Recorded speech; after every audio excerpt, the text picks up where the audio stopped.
Hey, welcome back to Milton Daily Homes. Chuck here, and if you haven't had a chance to register for the buyer class, there's a link just over there. Awesome 2 hours. It's happening this Saturday at 10 a.m. So the list today is 13 properties, and the first one up is 174 Sherwood, 3D99, and so it's a smaller semi-detached home. You can see they've done the moldings here. It looks like that might be the garage access, and so you have the kitchen. And it looks like there's a backsplash there. One family room plus the eat-in. That's your main floor, really, as far as we can tell. And so the stairs go upstairs.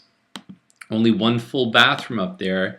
And the missing link on this one that we're not seeing in the listing is that there's a finished basement, and that could make a big difference for these guys. Still seems a little bit high, especially with only one full bathroom upstairs. But yeah, I guess, it's one of those things that looks like it's pretty clean and tidy, and that's certainly going to help them. Raftus Crescent, $399. It's a Hillsview End, 1510 square feet.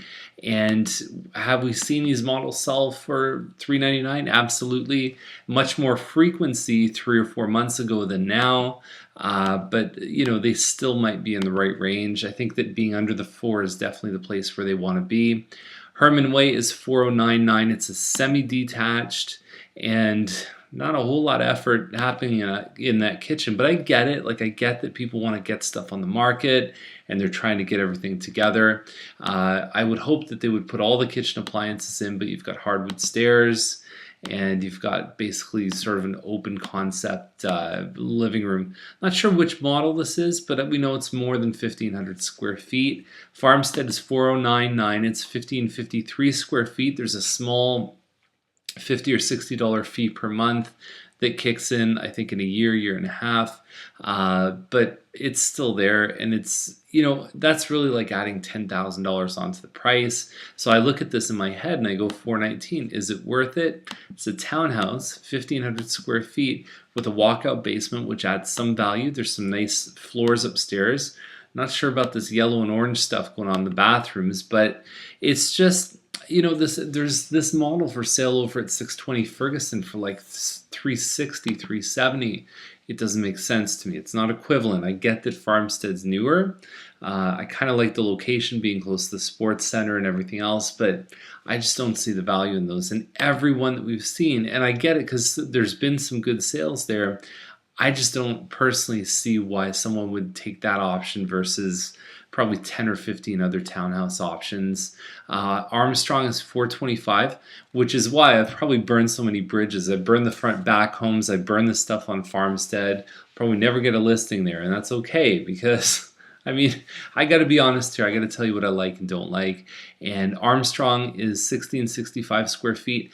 Armstrong's really the feeder street into the whole subdivision, so it gets a fair bit of traffic. I live in the subdivision. There's probably at least 3 or 4 times a day I'm driving by this particular house. It does have 2-car parking in the driveway.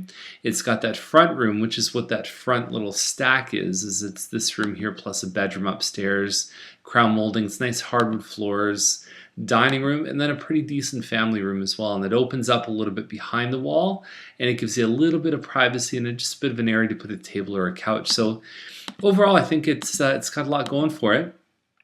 And the yard is just 36 by 80, but it's on the same size property as homes that go up to 2,200 square feet. So obviously when the house is smaller, you're going to feel like the yard's bigger on the same size piece of land. That's a good price. $425 for a detached home, but it comes down to that competition. You've got single car garage homes under $450 that we haven't seen in a really long time. Duncan Lane is $449. I think it's a Robindale end, but it's laid out much like a Robindale, and you can see that Heathwood puts in all the nice features here. You've got your granite counters, you've got some nice looking kitchen cabinets, pot drawers, hardwood. Most of the stuff is standard with them, 9-foot ceilings. And yeah, the window coverings matching the shower curtain. How cool is that? That's pretty awesome. And the builder finished the basement here too. We saw this model with a finished basement sell 3 or 4 months ago for like $420, and it was like model home. It was really nice. $449. I don't think these guys have the legs for it. They're looking for an end of February closing. Asselton or Azelton or whatever you want to call it, 449. It's a semi-detached. I don't think anybody is going to look at this and say, boy, I want to go see it for 449. It's just, it may be an awesome house. It doesn't look like it from the photos. It does have a finished basement. 2231 square feet is probably the total living space, because if it had 2231 on the first 2 floors, for sure it would be a 4th bedroom. There just wouldn't be a doubt about it. I think there's far better value out there. Leger or Liger or whatever you want to call it. It's like that goalie that his name was Guy Hebert, but everyone called him Guy Hebert. Same kind of thing. I don't know how to say this. 456.9 is the price. And detached home, we know it's got 2 3-piece bathrooms, so 2 bathrooms with just a shower. 2-piece would be a sink and a toilet. 3rd piece is a shower typically, and then 4th piece would be the bath and the shower. Where people get confused is that the 4 pieces could be together. It could be a combined bath shower, or they could be separate. It refers to the number of fixtures that come out of the wall. So whenever you see this stuff, you can go 2 3 pieces on the 2nd floor.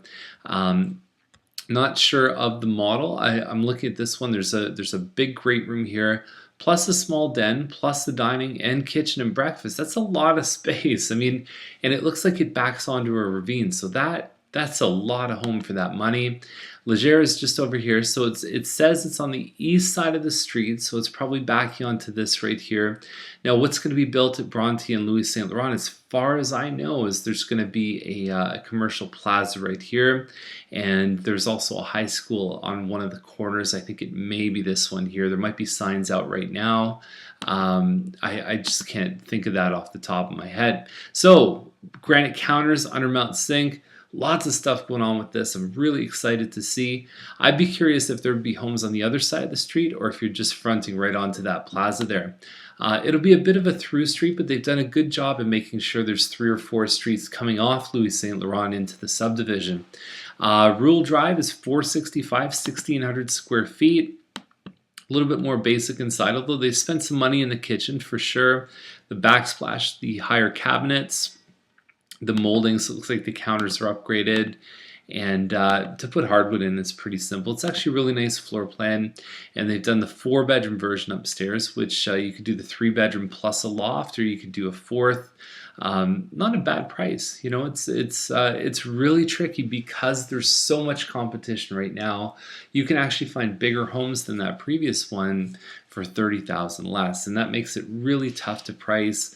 These guys on McNeil have a beautiful house. You know, it's a very exceptionally done.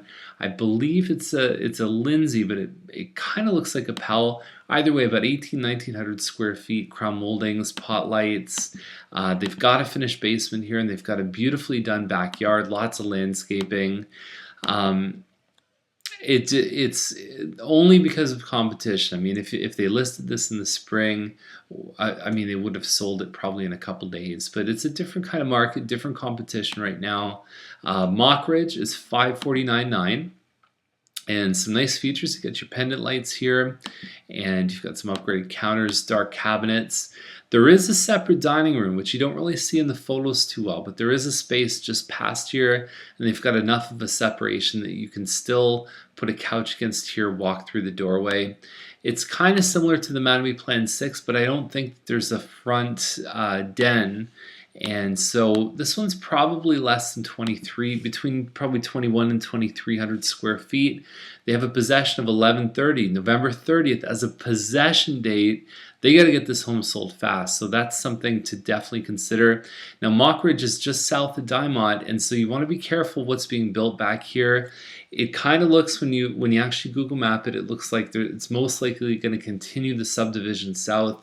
But be careful. Check those zoning maps. Call the town of Milton, 905-878-7252. Ask for zoning, ask for planning. Just make sure you get all the answers about these properties. When there's vacant land around, be very, very careful. And so Chambers, 585, about 24 something square feet. And I just don't think they're delivering for this price. I think that people can get far more for their money than what they're seeing on this. Although Chambers is an excellent, excellent street. January 30th is the possession. And so we're seeing a bunch of homes in today's list that really have a very specific closing date. And so it's one of those things. You solve that problem for them and you could get some help. Now, Lesage is 684. Beautiful home, 28 something square feet. And I think a pretty impressive look from the curb there. You've got all the nice upgrades. You've got great HDR photography here. It feels open, it feels bright. In fact, the pot lights aren't even showing up that much because there's so much light and because of the HDR photography. And the kitchen definitely looks like a nice chef's kitchen here. You've got your cooktop. You've got an island that you could have 5 seats around, potentially more if you did around the other side. And all in all, this one really looks impressive.